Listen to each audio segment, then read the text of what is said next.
আজকে তোমাদের সাথে একদম সহজ পদ্ধতিতে একটা রেসিপি শেয়ার করব। ঘরোয়া পদ্ধতিতে হাতের কাছে যা থাকে ঠিক তাই দিয়ে কিন্তু তোমরা তৈরি করে নিতে পারবে। জানি সবাই তৈরি করতে পারে, কিন্তু আমি কিভাবে তৈরি করছি সেটাই আজকে তোমাদের সাথে শেয়ার করব। ছোট্ট ভিডিও, শুরু থেকে শেষ পর্যন্ত আমার সাথেই থাকো। আর যারা আমার চ্যানেলে নতুন আছো, প্লিজ চ্যানেলটা সাবস্ক্রাইব করে পাশে থাকা বেল আইকনে ক্লিক করে দিও। ভিডিওতে একটা লাইক দিতে ভুলো না। তো এখানে দেখো আমি নিয়েছি 100 গ্রাম তোমার আটা নিয়েছি। তোমরা চাইলে এটা কিন্তু ময়দা দিয়েও তৈরি করে নিতে পারবো। স্বাদ মতো নুন দিয়েছি। তারপরে আর কিছুই না, ব্লেন্ড একদম ঠান্ডা জল দিয়ে একটা সফট ডো তৈরি করে নেব। ডোটাকে না একটু সফট করে তৈরি করে নিতে নিতে হবে। এখানে ময়ান দেওয়ারও কোনো প্রয়োজন নেই, শুধু জল দিয়ে নুন দিয়ে মেখে নিলেই হবে। তো দেখো আমি একটা সফট ডো তৈরি করছি। আবার উপরে না সামান্য একটু তেল দিয়ে তারপরে এটাকে এর তোমার 5 মিনিটের জন্য রেস্ট রেখে দিয়েছি।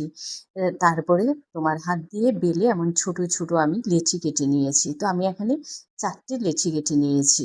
এবার বেলে নেব। এটা না একদম পাতলা করে বেলে নিতে হবে, যতটা সম্ভব চেষ্টা করবে পাতলা করে বেলে নেওয়ার। তো দেখো রুটিটা আমি একদম পাতলা করে কিন্তু বেলে নিয়েছি। এবার 4টে ফোল্ড করে নেব। ওই যে আমরা মোগলাই পরোটা ফোল্ড করি, ঠিক সেভাবে কিন্তু আমি ফোল্ড করে নিচ্ছি। এটা চাইলে কিন্তু তোমরা এভাবে গোল করেও ভেজে নিতে পারো। তো আমি এভাবে তোমার চৌকো করে পরোটাটাকে তৈরি করব। তা আবারও ফোল্ড করার পরে বেলে নিচ্ছি আর কি, মানে একটাকেই 2বার করে খাটনি করা। তো এভাবে দেখো আমি বেলে নিচ্ছি। তো এভাবে আমি 4টায় কিন্তু তৈরি করে নেব। সব কটা দেখালাম না, ভিডিওটা বড় হয়ে যাবে। তো এবার দেখো একটা এখানে আমি নিয়েছি ডিম। একটা ডিমেই কিন্তু আমার হয়ে যাবে। তো আমি যেহেতু তোমার এখানে 4টে তৈরি করছি, তো দুটো আমার ডিম দিয়ে হবে, আর দুটো না আমি একটু খালি তৈরি করব। তার জন্য পেঁয়াজ কুচি, লঙ্কা কুচি, ধনেপাতা কুচি আর সামান্য একটু নুন দিয়েছি। নুন দিয়ে এবার ডিমটাকে ভালো করে ফেটিয়ে নেব। তো দেখো ডিমটা কিন্তু আমার ফেটানো হয়ে গেছে। এবার পরোটা ভাজার পালা। পরোটা ভাজার জন্য এখানে একটা আমি প্যান বসিয়ে দিয়েছি আর 1 চা চামচ দিয়েছি তেল। এর বেশি কিন্তু আমি তেল দেবো না, এই সামান্য তেলে কিন্তু তৈরি হয়েছে। তা আমার কি হয়েছে জানো তো, বাটিটা না একটু ছোট হয়ে গেছে, একটু বড় বাটিতে নিলে সুবিধা হতো। যাই হোক, এভাবে করে আমি ডিমের সাথে না পরোটাটাকে ভালো করে মিশিয়ে তারপরে তাওয়ায় দিয়ে উপরে ওই যে মশলাগুলো আছে একটু দিয়ে দিয়েছি। পেঁয়াজ লঙ্কার যে মশলাটা, সেটাকে দুই পাশে একটু একটু করে দিয়ে তারপরে একটু সময় নিয়ে উল্টে পাল্টে ভেজে নেব। মানে 2 মিনিটের মতো ভেজে নিলে কিন্তু পরোটা একদম পারফেক্টভাবে তৈরি হয়ে যাবে। তো দেখো পরোটাটা কিন্তু একদম ফুলেও উঠেছে। তো পরোটা আমার একদম দেখো উল্টে পাল্টে আমি ভেজে নিয়েছি। আর পরোটাটা কিন্তু পারফেক্টভাবে তৈরি হয়ে গেছে।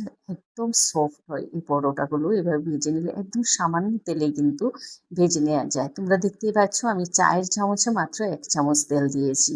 তো এভাবেই আমি সমস্ত পরোটাগুলোকে ভেজে নেব। তোমরা তোমাদের পছন্দ মতো, আবার বলছি, আকৃতি দিয়ে তারপর পরোটাগুলোকে ভেজে নিতে পারবে। আর তোমরা যদি চাও এটাকে ডুবো তেলে ভাজবে, সেটাও তৈরি করতে পারো। তা আমি একটু কম তেলেই কিন্তু তৈরি করার চেষ্টা করছি, তাই আমি অল্প অল্প তেল দিয়ে কিন্তু ওই 1 চা চামচ তেল দিয়ে কিন্তু পরোটা একটা ভেজে নিয়েছি। তো আবারও এভাবে আরেকটা পরোটা দিয়ে উল্টে পাল্টে ভেজে নেব। পরোটা ভাজাটা যেমন হয় আর কি, একটু ধৈর্য নিয়ে একদম অল্প আছে, যেহেতু উপরে ডিম আছে। তো এটা না হাই হিটে যদি করো কী হবে বলো তো, ডিমটা পুড়ে যাবে, উপরে যে মশলাগুলো সব পুড়ে যাবে। তাই একটু অল্প আছে ধৈর্য ধরে সময় নিয়ে ভেজে নেবে। তো দেখো এভাবে কিন্তু আমি একে একে সমস্ত পরোটাগুলোকে ভেজে নিয়েছি। খেতেও কিন্তু দুর্দান্ত হয়, একটু অন্যরকম হয়, আর খুব সহজ পদ্ধতিতেই কিন্তু তৈরি হয়ে যায়। ভিডিওটা ভালো লাগলে লাইক কমেন্ট শেয়ার করতে ভুলো না। আর তোমরা দেখতে পাচ্ছ কতটা সফট হয়েছে, আর গরম না, আমি হাত দিতে পারছি না। তোমরা ভালো থেকো, সুস্থ থেকো। আবারও দেখো নতুন ভিডিও নিয়ে। আজকের মতো টাটা।